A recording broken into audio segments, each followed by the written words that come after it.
Umaga na naman, kakatapos ko lang sa shift ko at kailangan kong kumilos ulit para magluto ng baon ng mga bata.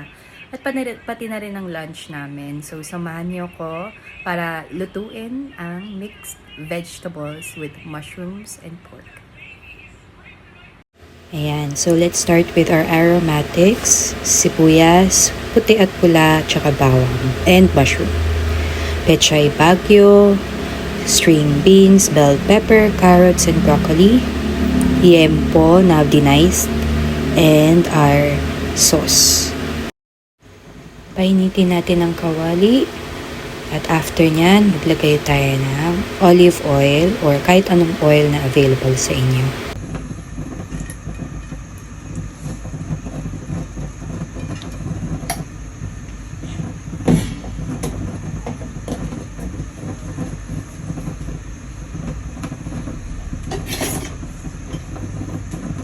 Ilagay muna natin yung baboy sa sangkutsa.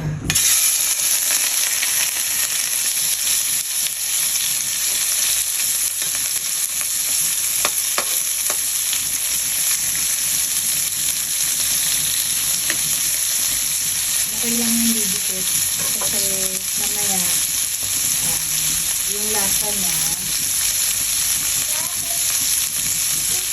dikit din sa pan. So, pag mag-ano tayo, mag-dilute tayo ng sauce, lalasa din yung ating sauce.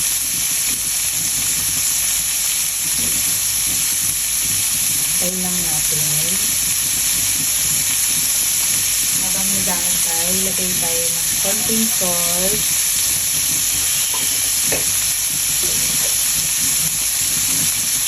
Saka konting pepper.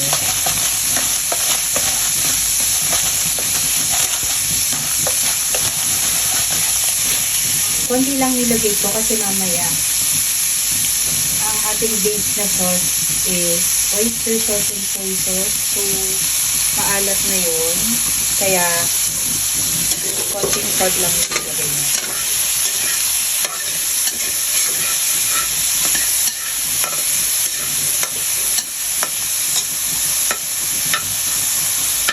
Medyo hintayin natin siyang mag-golden brown.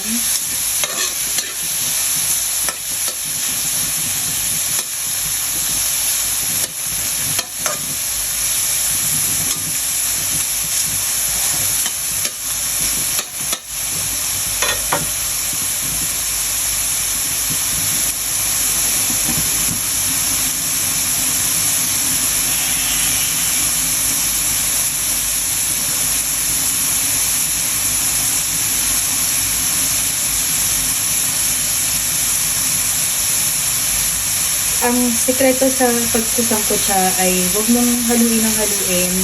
Hayaan mo lang siyang maluto by itself. Ayan. So, sinasangkutsa na natin yung baboy. Ipapabrown lang natin siya. Actually, pwede rin itong chicken. Mas masarap na akong chicken kaso wala na akong chicken breast eh. Kaya baboy na lang ginamit ko.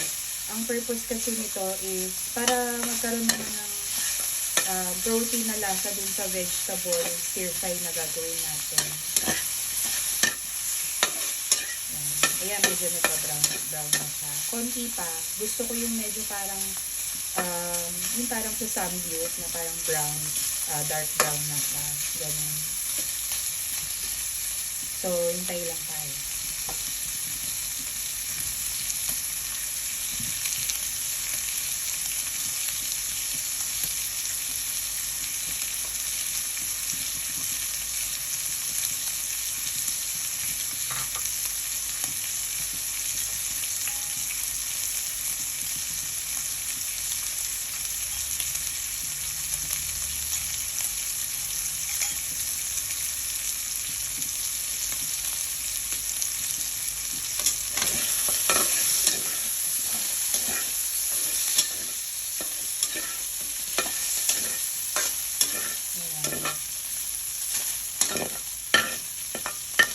Okay na to sa akin. Ngayon naman, gigilid ko lang siya para habang nagigisa tayo ng ibang mga sangkap, naluluto pa rin siya.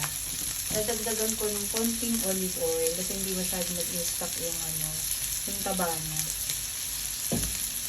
I-start tayo sa bawang.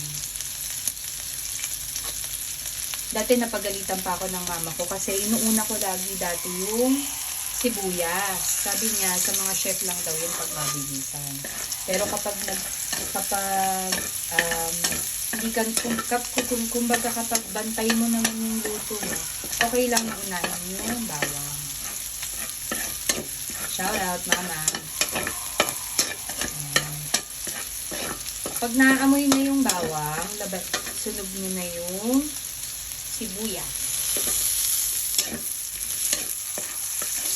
Dun sa ingredients list ko, may dalawang klase ng sibuyas. May red and white. Yung white, mamaya ko pa ilalagay. Kasi gusto ko, pag nag-hachapsuy ako or kahit anong stir-fry na gulay, yung white medyo crunchy pa. Parang kasama siya sa gulay instead na ginigisa. So, kaya dalawa yung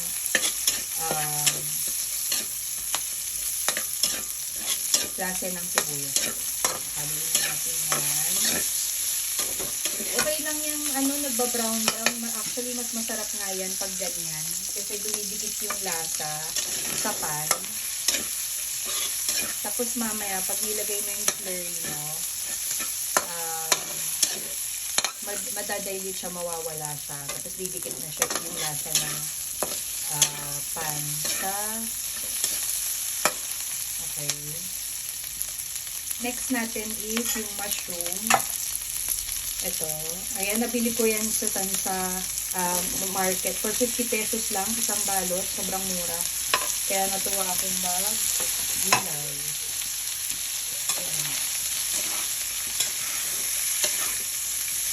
Tuin lang natin siya. Kaya ko to inuna kasi pre-boil ko na yung carrot at saka yung broccoli. So, itong video na to, ito talaga yung lang, mabilisan na. Kasi papasok ng mga bata, kailangan may bakon sila.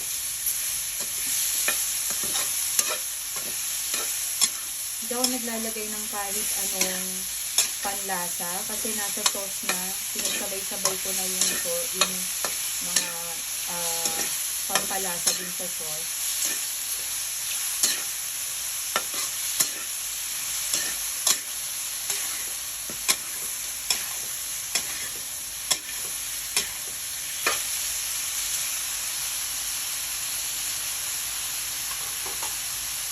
Ngayon naman yung pre-boiled na carrots tsaka stock ng broccoli.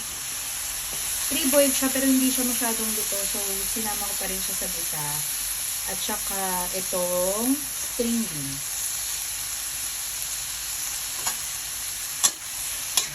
Tingnan mo, nagsasabaw na siya. Kasi ang mushroom ay nasabaw. So, halo-halo lang.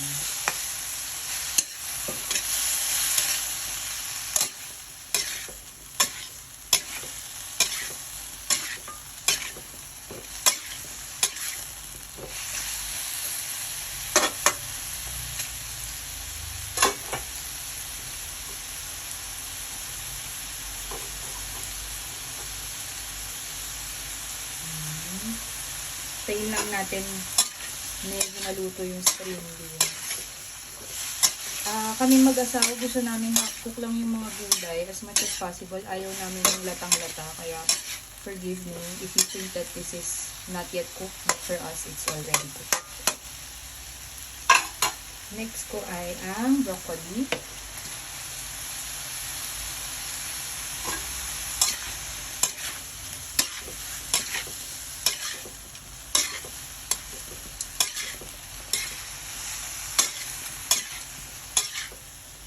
Ang ganda na ng colors. Since pre-boiled na yung broccoli, hindi ko na siya papatagalin pa. Kasi malambot na siya.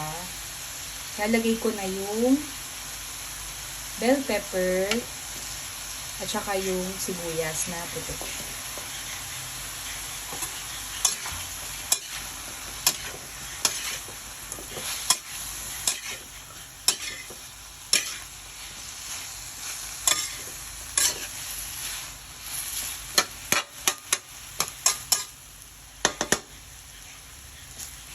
Tayin lang natin siya mag-sizzle ng malakas. Doon malalaman kung ano.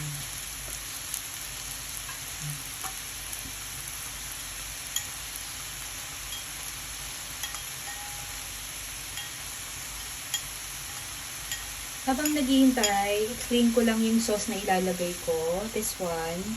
Ito ay merong oyster sauce, light soy sauce, konting 1 tablespoon ng cornstarch, konting garlic powder, konting betchin, at konting tubig. So, makita niyo yung consistency. Naglagay din pala ako dito ng cooking wine. Ayan. Para lasang yun sa Chinese restaurant na stir fry. May cooking wine.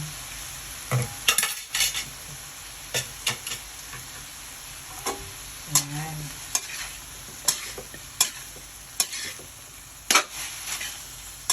Tapos, ilalagay ko na yung ating sauce. Ihuhuli ko yung leaf Pechay Baguio kasi gusto namin half cook lang talaga. Ayaw namin ng overcooked. So, sa huli na siya. So, kumulo na. Hintayin ko lang tong kumulo at mag-absorb yung mga lasa ng slurry. Medyo konti yung sabaw, so dadagdagan ko. Actually, depende sa preference mo. Since ako may mga anak, mas okay yung medyo, hindi naman sobrang daming sabaw, pero yung may sarsa, kasi nilalagay nila sa gulay. I mean, sa kanin. So, since may cornstarch naman, lalapot naman yun. Yan. Tapos, hindi ko na hintayin kumulo. Lalagay ko na yung gulay sa ibabaw. Pechay Baguio. Yan. Tapos, tatakpan natin siya para maluluto siya sa sarili niya. Nakita nyo hindi ko masyadong sinabawan ng sobra kasi itong Pechay Baguio ay may sasabaw pa. So, hintayin na lang natin siyang magkatas. Hindi ka siya, wala akong takip dito eh. Kunyari na lang may takip.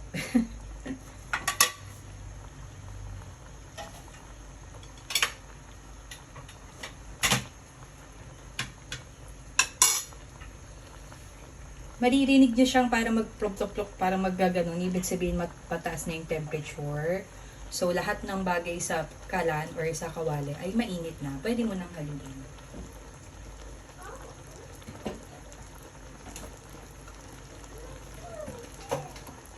Kalimutan ko sabihin, yung sauce pala nilagyan ko ng 1 tablespoon ng honey. Pampabalance lang ng flavor. Pwede nyo rin naman lagyan ng asukal kung wala kayong honey.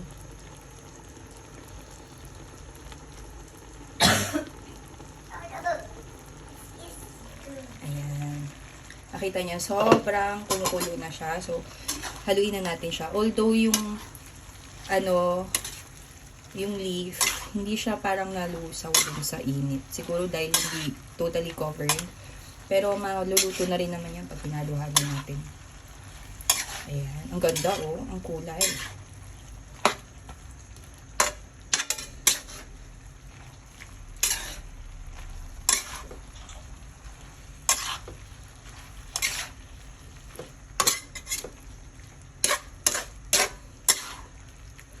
Yan, ganyan lang. Hindi siya masyadong masabaw, hindi rin siya sobra sa sabaw. Sakto lang. Ayan. Konting kulo pa. And then we're done. Ayaw kasi namin ng sobrang overcooked.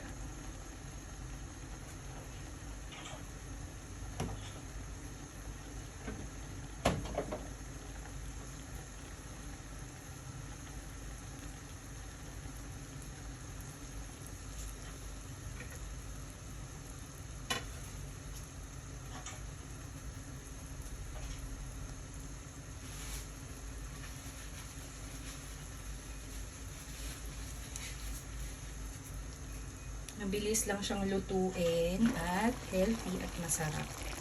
Kasi sabi niya na ang hirap magluto. Actually, hindi naman. Halo-halo lang naman kasi siya. Saka, ang tip lang dyan sa gulay, uunahin mo munang isa lang. Yung mga matitigas hanggang sa pinakamalambot. Ayan. Ayan na, luto na.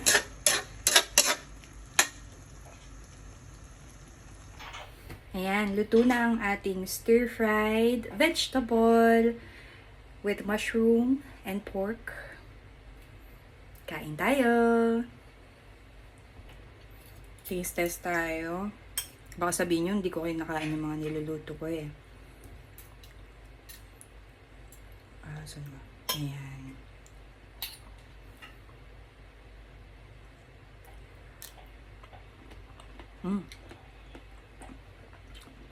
Sarap.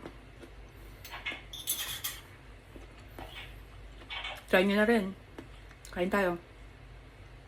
Ayan na ang kanilang baon.